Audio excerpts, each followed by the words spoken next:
Hello dear students, doctor Vijayalakshmi this side. आज हम जो टॉपिक पढ़ने जा रहे हैं उसका नाम है origin of psychology, it's definition and scope. यानी आज जो आप मेरा वीडियो देख रहे हैं इसमें हम पढ़ेंगे साइकोलॉजी का ओरिजिन कैसे हुआ, वर्ड साइकोलॉजी कैसे बना, इसकी डेफिनेशंस क्या हैं और बेसिकली हम इसे क्यों पढ़ रहे हैं, जिसे हम स्कोप के अंडर में डील करेंगे।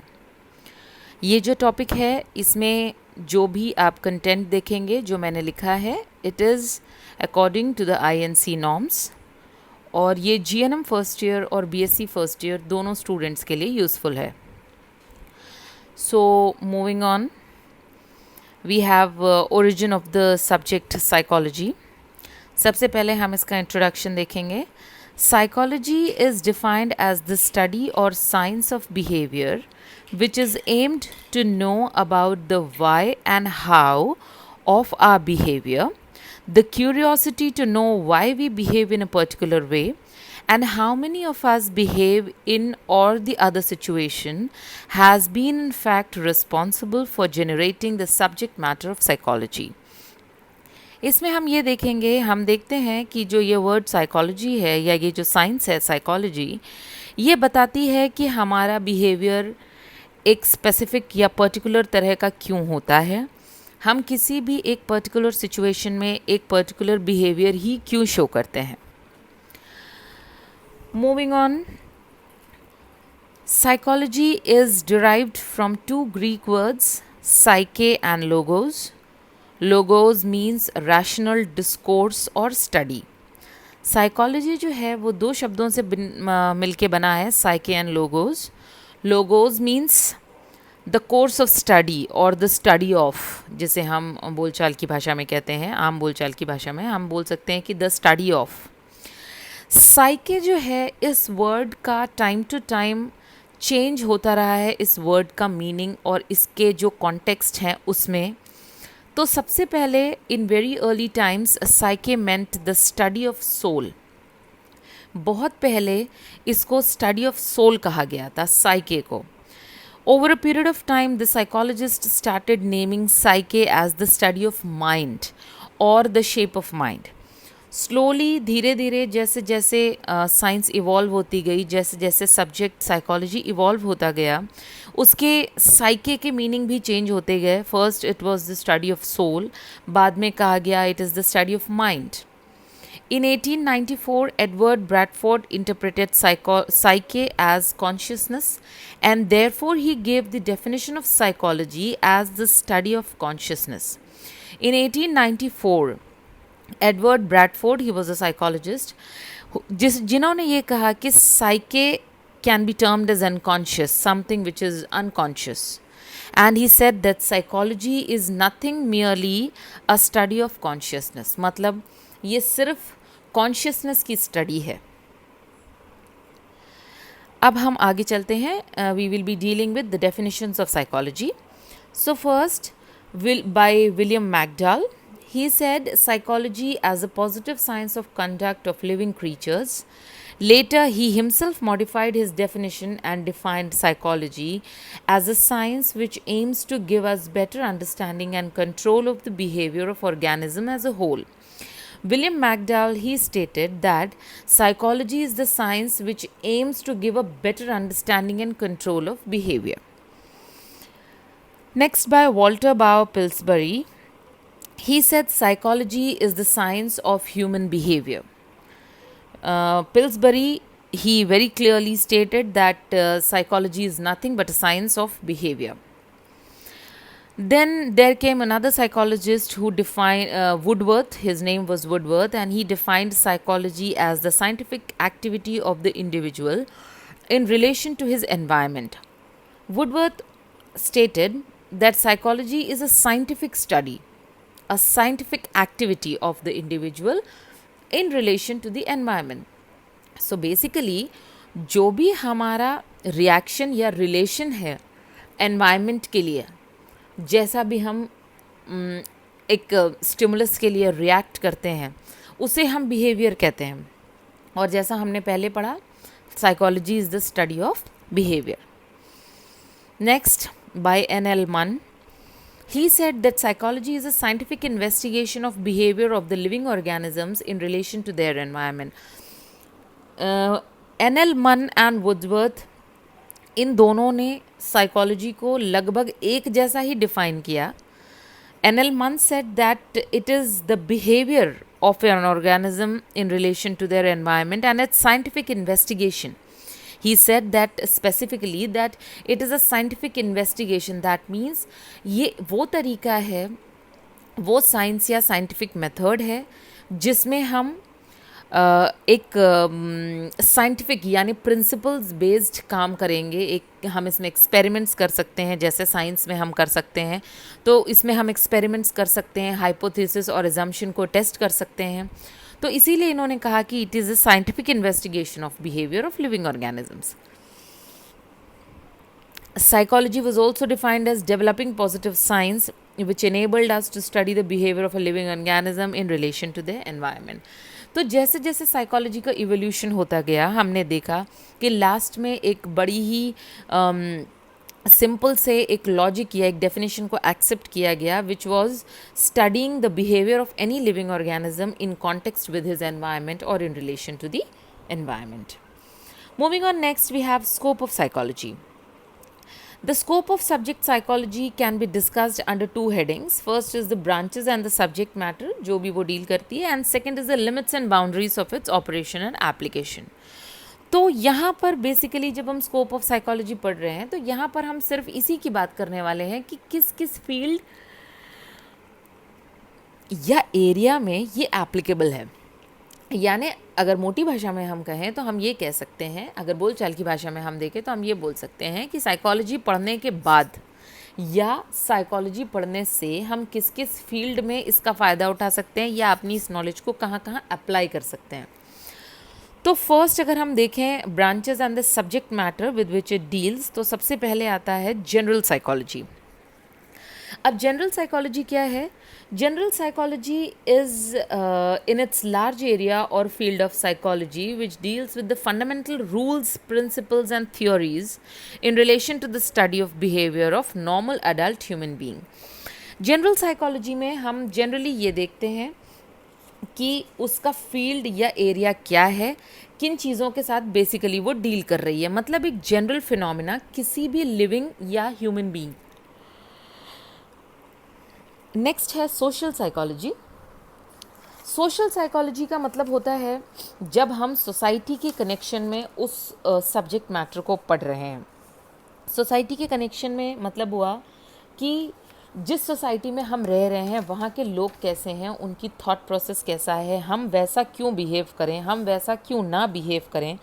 हम लोगों के हम ये कह सकते हैं कि behaviour as the member of group is the process of communication, interpersonal relationship, group dynamics and social relationship. तो वो ये जो चीज़ें हैं ये सोशल साइकोलॉजी का बेस बनाती हैं, जो कि डील करता है human behaviour in relation to the social environment. किसी भी इंसान का अपने सोशल एनवायरनमेंट के साथ क्या रिलेशनशिप है ये वो बताता है. देन है फिजियोलॉजिकल साइकोलॉजी. फिजियोलॉजिकल साइकोलॉजी का मतलब होता है कि ये वो ब्रांच ऑफ साइकोलॉजी है which describes and explains the biological and physiological basis of behaviour. इसमें हम क्या पढ़ते हैं? We study the internal environment and the physiological structure such as body, brain, nervous system. और अंदर हम क्या पढ़ते हैं? We study about the conative processes, the effective behaviour.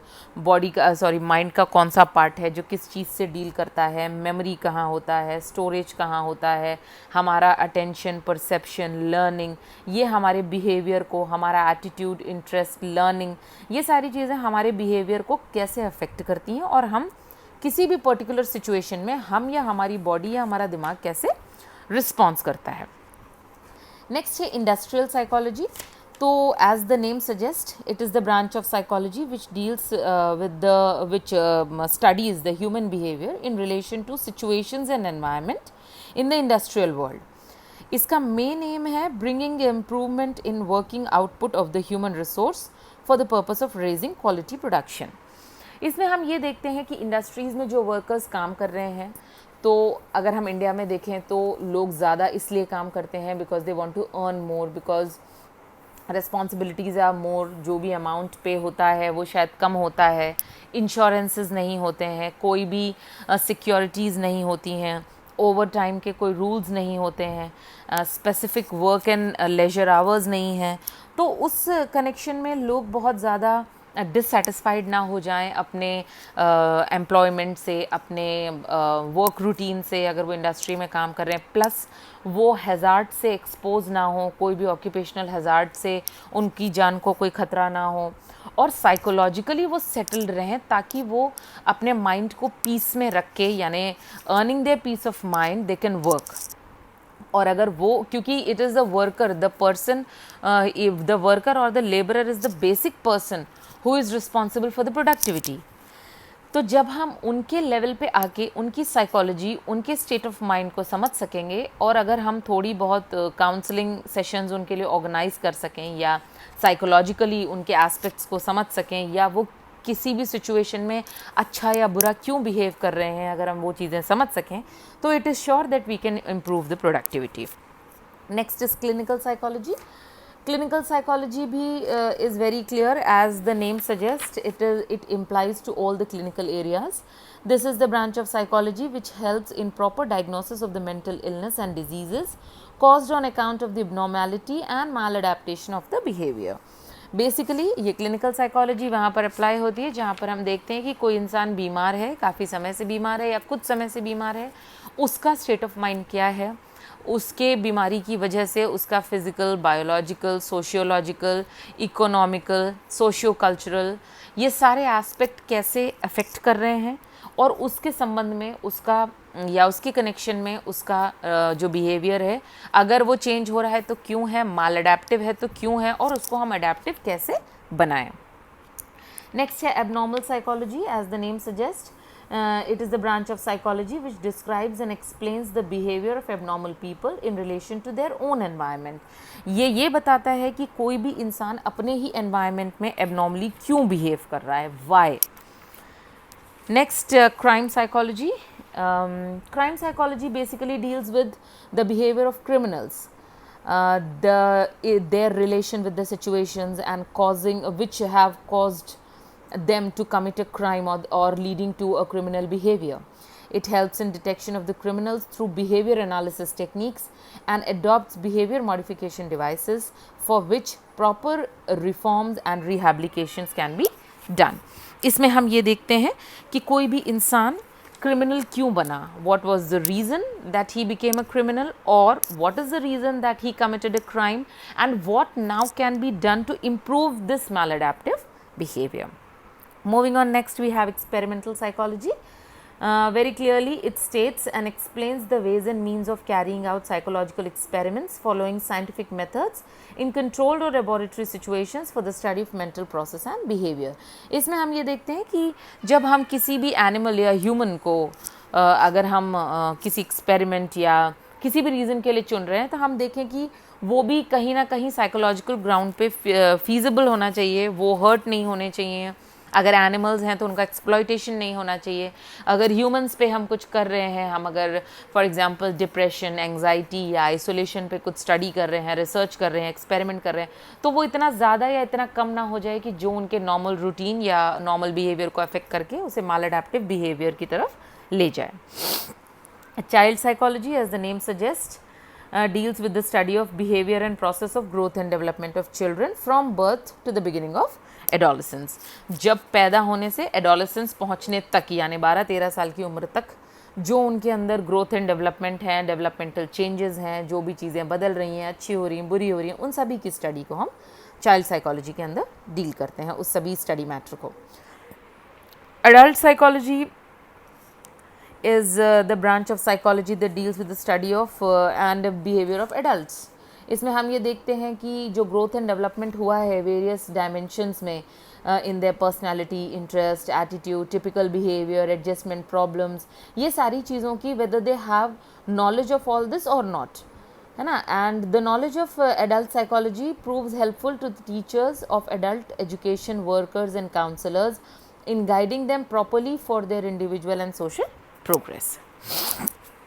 Educational psychology and parapsychology, here it is given. So educational psychology, basically it deals with the behavioral modifications, all the maladjustment or the pressure or the personality changes that are taking place in the educational process. And parapsychology is totally different. Parapsychology, it's a very new branch of psychology, and in this you can say that people, those who are going through parapsychology, or those who are taking classes on parapsychology, or those who are dealing with parapsychology, they basically see the depth of behaviour of any individual. वो किसी भी individual के behaviour की उस गहराई को नापते हैं, देखते हैं, जहाँ पर टेलीपैथी या एक्स्ट्रा सेंसरी परसेप्शंस या रीबर्थ, री इनकारनेशन, या फिर कुछ भी सुपर नेचुरल पास या सुपरस्टिशियस हो रहा है. तो कोई ऐसा क्यों है, ऐसी क्यों बातें कर रहा है, अगर ऐसा हुआ है तो क्या ये सच है, इज़ इट साइंटिफिकली प्रूव्ड. और अगर ऐसा है, if someone is going through a rebirth and they remember something about their previous life, so what they are going through. So parapsychology deals with all those things. Next is developmental psychology. So it is a very broad branch, or is a very broad area of study, जहाँ पर हम growth and development भी study करते हैं. हम इसमें जो है अडल्ट, एडोलसेंट, चाइल्ड, सारी साइकोलॉजी को मिला लेते हैं. इसके अलावा एल्डरली जब हमारा सिचुएशन है या किसी और का है, हम उसको भी इसमें पढ़ते हैं, because it is developmental. So you can say from the womb to the tomb, मतलब जन्म लेने से लेके मरने तक एक इंसान का बिहेवियर कैसा था, क्यों था, अच्छा था तो क्यों था, बुरा था तो क्यों था, सेल्फिश था तो क्यों था, if he was committing crimes or who was doing wrong, he or she, तो क्यों वो ऐसा कर रहे थे. So studying of all that comes under developmental psychology. Animal psychology deals specifically with the animals, as to why an animal is behaving in a specific manner. You can say that it is a study of animal behavior in controlled situations. हम जब कुछ situations को control करके किसी भी animal के behavior को study करते हैं, that comes under animal psychology. Cognitive psychology, it is the branch that studies the processes and products of growth and development of cognitive abilities and capacities of human beings. इसमें हम इंसान की जो mental abilities हैं उन्हीं के बारे में study करते हैं.